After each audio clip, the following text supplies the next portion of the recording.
नमस्कार. रामकृष्णारी मंडळी, श्री स्वामी समर्थ.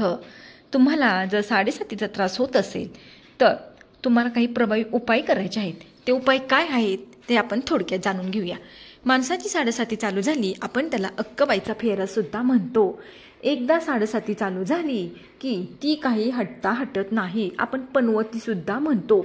एक संकट झालं की दुसरं संकट आपल्यावर येण्यासाठी तयारच असतं. एकातून आपण बाहेर पडताच दुसरं संकट आपल्यावर येऊन त्यासाठी आपण बाहेर पडावं असं प्रत्येकाला वाटत असतं.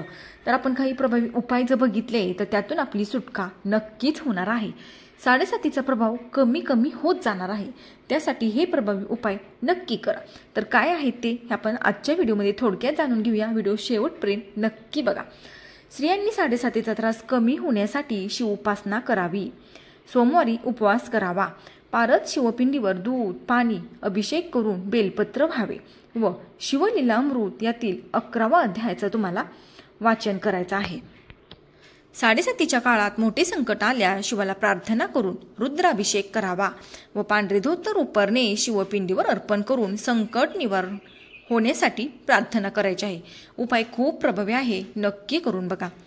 7:30च्या काळात शनी अमावस्येला शनीला 1.25 वार काळे कापड, तिळाचे तेल, 1 नारळ, काश्याची वाटी, काळे उडीद, काळे तीळ, तांदूळ इत्यादी वस्तू अर्पण करून 7:30चा त्रास कमी करण्यासाठी प्रार्थना करायची आहे. हा सुद्धा उपाय खूप प्रभावी आहे. उपाय तिसरा, 7:30च्या काळात महारोगी भिकारी यांना अन्नदान व काळ्या रंगाची घुंगडी दान करावी. असे केल्याने तुमच्या 7:30चा जी काही तीव्रता आहे ना ती कमी होणार आहे. उपाय चौथा, 7:30च्या काळात हनुमान मंदिरात जाऊन श्रीराम हा मंत्र जप करावा व हनुमानाला चुरमुऱ्याचे लाडू व कोणतेही एक फळ देऊन 7:30चा त्रास कमी करण्यासाठी प्रार्थना करावी. घरातील दारिद्र्य नष्ट होऊन अखंड लक्ष्मी प्राप्तीसाठी हा उपाय तुम्हाला करायचा आहे. तो उपाय काय आहे बघा. दर महिन्याच्या अष्टमीला शुक्ल व कृष्ण पक्षात देवीची खण, नारळ, सुपारी, हळकुंड, तांदूळ, गजरा, फुले याने ओटी भरून ही ओटी गरीब स्त्रीला द्यायची आहे व तिला 1 फळ आणि दूध प्यायला द्यायचं आहे.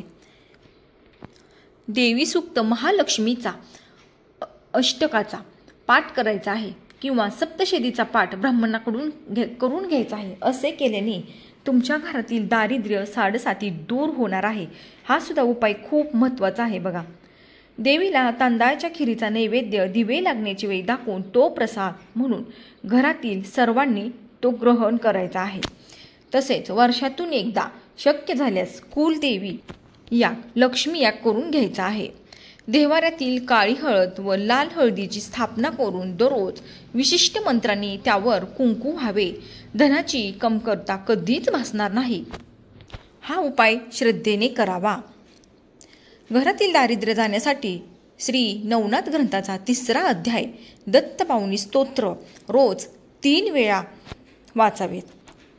तुमच्या घरात ओम श्री हा मंत्र 108 वेळा म्हणायचा आहे आणि देवघरात दक्षिणावर्ती शंखाची स्थापना करायची आहे. याने सुद्धा तुमचे दारिद्र्य लवकरच दूर होणार आहे. तुमच्या नोकरीत प्रमोशन मिळवण्यासाठी सिद्ध कवच धारण करावे. सोबत हात जोडी वनस्पती बाळगावी.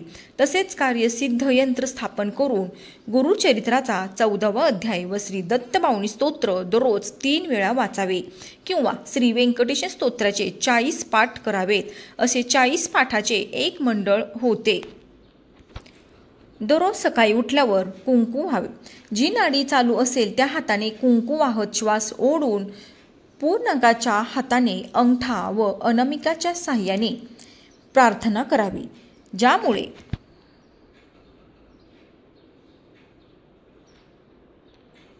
आपल्याला हवी असलेली रक्कम मिळाली जाते, म्हणजे हवी असलेली रक्कम मिळते असे मानले जाते. देवांना हळकुंडाची माळ, घरातील सर्व देवांना हळकुंडाची माळ घालावी. श्री स्वामी समर्थ हा जप घरातल्या सर्वांनी किमान 108 वेळा तरी म्हणायचा आहे. तुमच्या घरात सकारात्मक ऊर्जा टिकवून ठेवण्यासाठी काही उपाय करणे सुद्धा आवश्यक आहे, ज्यामुळे वास्तुदोष दूर होतात असे मानले जाते. शनिवारी काळे तीळ मिसळलेले पाणी भगवान शंकराला अर्पण करावे. असे केल्याने कुंडलीतील शनी बलवान होतो आणि तुम्हाला तुमच्या कामात यश मिळत जातं.